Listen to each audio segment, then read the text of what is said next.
Crente, ele tem que ter unção, a graça, aleluia, do Senhor sobre a sua vida. Aonde ele passa, aonde ele anda, ele deve estar ligado com Deus, principalmente na casa do Senhor. Não me contento em chegar na casa de Deus e não glorificar Ele, não exaltar Ele. Tem pessoas que passam o dia todo conversando, mas quando chega na casa de Deus, não consegue glorificar, não consegue esboçar a sua alegria de estar na presença dEle. Mas nesta noite Ele está aqui, aleluia. Ele já tem ouvido o seu clamor, Ele já tem ouvido a sua oração, Ele já tem ouvido a sua adoração. E se você acredita nisso, aleluia, glória a Deus. Amados servos do Senhor, em alguns lugares que tenham ido pregar a palavra de Deus, eu costumo dizer que todo homem que prega, toda mulher que prega a palavra de Deus, ele tem que pregar naquilo que crer e também crer naquilo que prega. Não adianta alguém pregar, louvado seja Deus, e não crer. O apóstolo Paulo, em uma de suas cartas aos Coríntios, ele escreveu dizendo que antes ele se subjugava o seu corpo, ele se reduzia à servidão, para que pregando aos outros não viesse ser reprovado.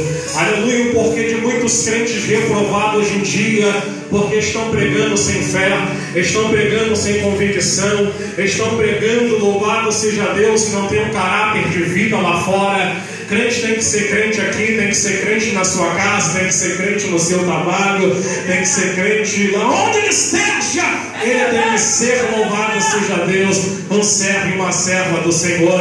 E aqui nesta noite eu tenho visto servos que veio adorar, que veio buscar Deus. E se tem servo aqui, já levanta a mão assim, ó, que glorifica a Deus. Glória a Deus. Tem servo que adora a Deus. Aleluia. Amados servos e servas do Senhor, nós acabamos nesta oportunidade de ler uma palavra muito poderosa nesse livro de Crônicas, onde nos conta a história de um homem chamado Acais. Diz a Bíblia que esse Acais, ele fez tudo aquilo que desagradava a Deus, ele fez tudo aquilo que era contrário à vontade do Senhor. Diz a Bíblia que ele entra dentro do templo do Senhor, ele quebra os vasos da casa de Deus, ele fecha as portas da casa do Senhor, ele acaba com a adoração dentro da casa de Deus. Diz a Bíblia que ele pega e tira a adoração da casa do Senhor. Em cada esquina em que ele para, que ele se encontra, ele coloca ali um lugar de adoração, para que o povo não viesse adorar dentro do templo, mas viesse adorar nas esquinas e nas vielas de Judá. Diz a Bíblia que Deus, ele começa a ficar irado com esse rei.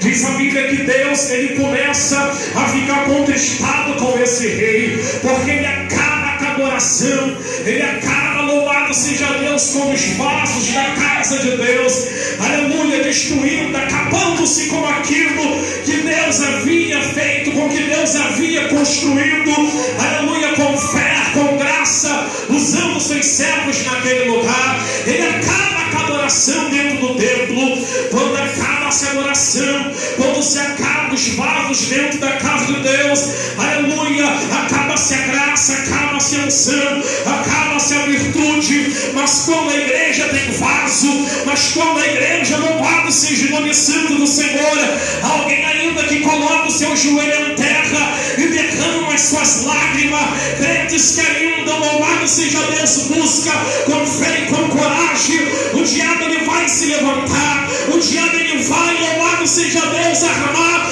as suas arapucas. Mas tenha por certo que se o diabo se levanta, ele se levanta para cair, porque maior é aquele que é na sua vida.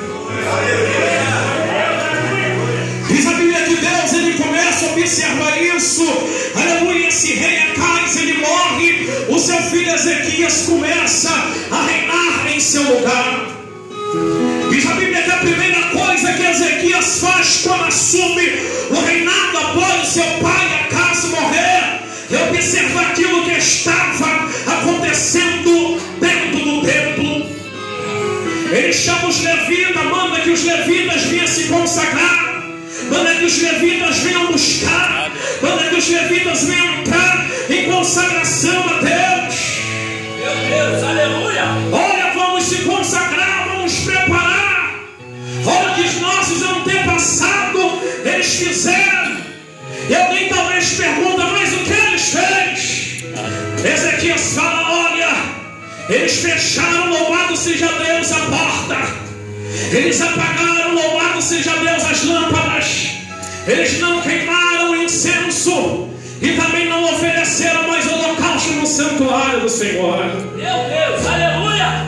Alamanda, calachoia, calamanda. Aleluia. A primeira coisa que Ezequias contempla dentro do templo era 4 necessidades que estavam se encontrando-se naquele templo: portas fechadas, lâmpadas apagadas, incenso que não se via mais.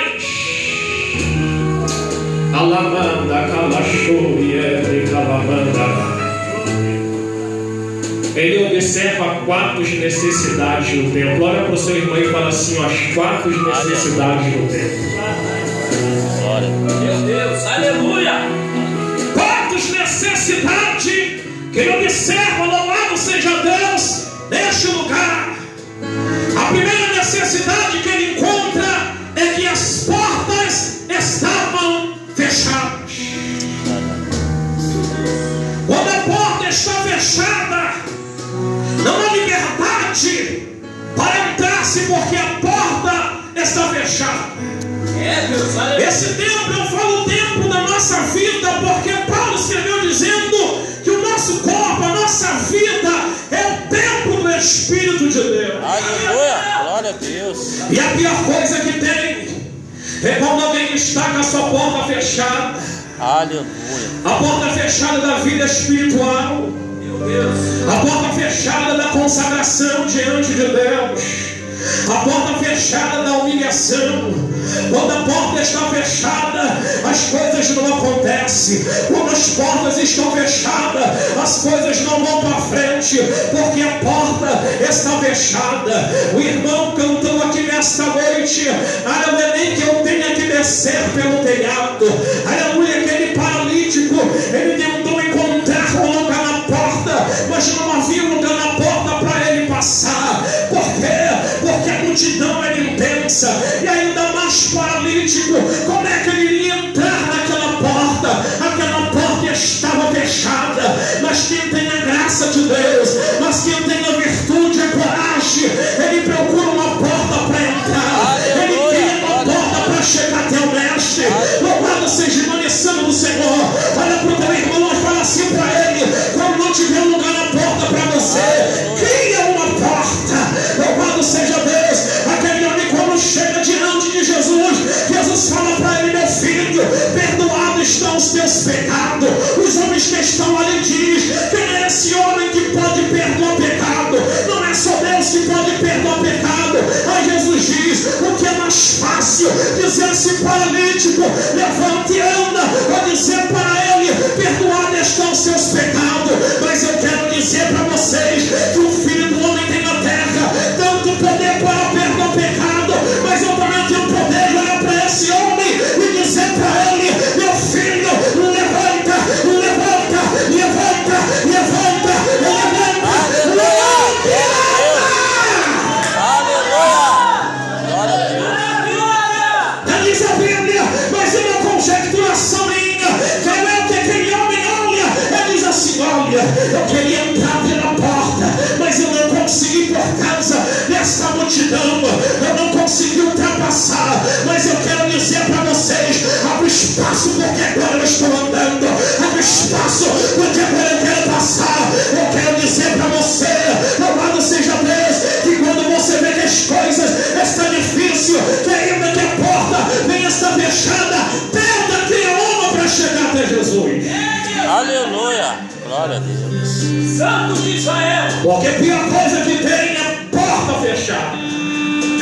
Aleluia. A Bíblia diz que onde o Espírito de Deus está, aí há liberdade. Meu Deus. Aleluia. Ele só tem liberdade em vidas que